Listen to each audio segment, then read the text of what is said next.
All right. So yesterday we went to Kirikiri Maximum Prison because of the guy that had been sentenced to death for what he knows absolutely nothing about. And to be honest, it was a very, very sad story, which I'm going to tell.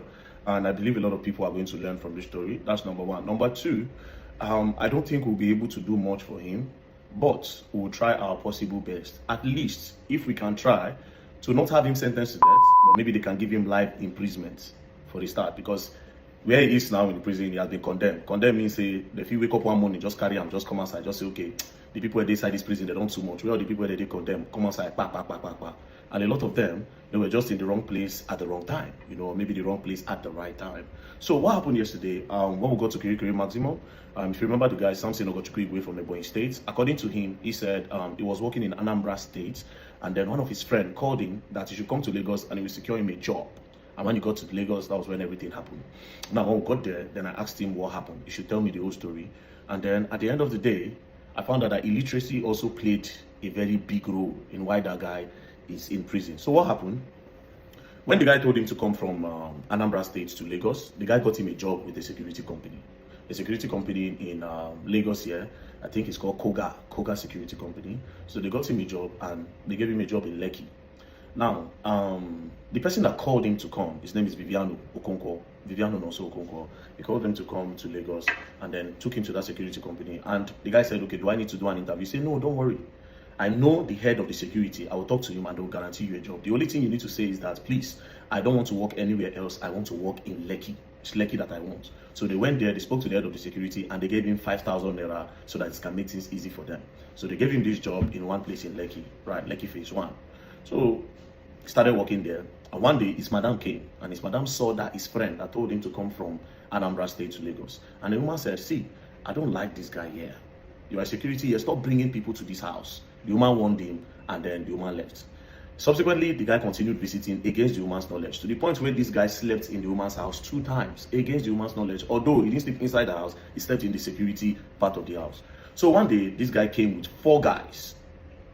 That is the Viviano Okonkwo. He came to meet Samson Ogochukwu with 4 guys in the morning and told him that, let's go inside. So when they went inside, they asked him, how many people are in this compound? So from there, they went to his own security place and they carried knife and a baton. That was how they went inside the main house with Samson. They tied Samson's hand and they went inside the main house. So when they got inside the main house, please let me silence that. Just give me.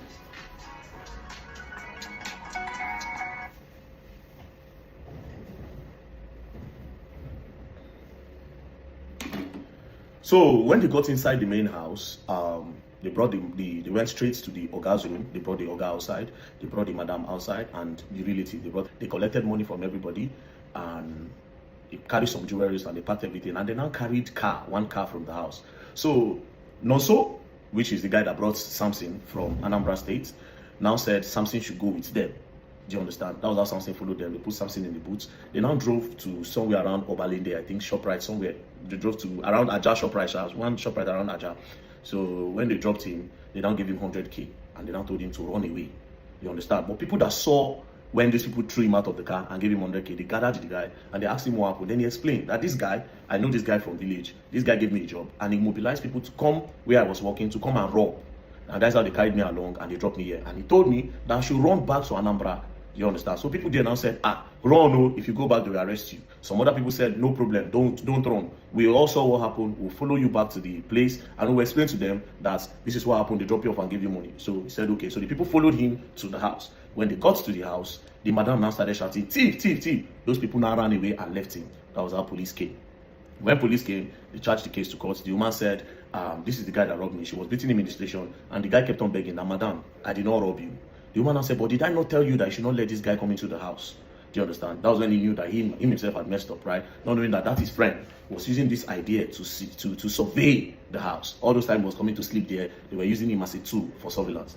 Cut a long story short, the case was charged to court, and when they got to court, he didn't have a lawyer. So the judge said, okay, we'll get you a government lawyer to defend you. They brought government lawyer, and they defended him the first day.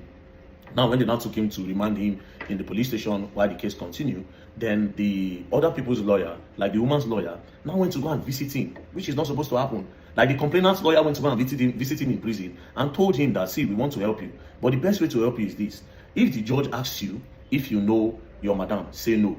Mind you, They tracked that car that they stole everything and put it inside. That is Vivian Okonkwo. They tracked the car to where they were going to sell it, and they arrested all of them.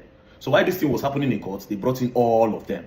Do you understand? So when they brought in all of them, that guy now representing the complainant, the lawyer representing the complainant, went to go and tell him that, see, if they ask you if you know this madam, your madam, say you don't know her. If they ask you if you know these guys, you don't know them. That's the only thing that can save you. Then the guy said, okay. The guy now contacted his own lawyer that the government gave him, the government lawyer. Now contacted him and look at what this other person came to tell me. Do you understand? Then his lawyer now said, it's okay, just say what he told you to say. So they got to court. When it's time to talk, they asked him, do you know this woman? That is his madam that employed him. He said, no. Do you know these guys that came to rob? He said, no. Do you understand? That was how they now passed judgment that it is only him that went to go and do the robbery. So the people where go rob, they don't deceive him. They let those ones go. Madam go. Now they sentence him to buy. Now, me, I was thinking, okay, it's a case where they could not find the other people before. I don't know, say they don't already find them. They don't carry them come court. And this boy don't deny people where we say supposed to indict. People where we say supposed to say, yes, now these people come rob. These are the people that held my hand. They tied my hand. They forced me. They have been coming to the house. I did not know that they were trying to survey the house. I did not know that this. I did not know that. He denied them. He denied that he does not know them. Meanwhile, the madam, they talk say, these people, I don't know them. Now him, I know. Now he be my security guard. So you see how everything done. Illiteracy. And boom, that was how only him is taking a fall for this. Now, what do we do? I don't know how the case won't take be, but we'll try to look for a way to appeal. Look for a way to appeal so that they cannot just carry him and go and buy him one day. Let's try to get life imprisonment first. It's a step from condemned to life imprisonment. And I hope luck is on our side.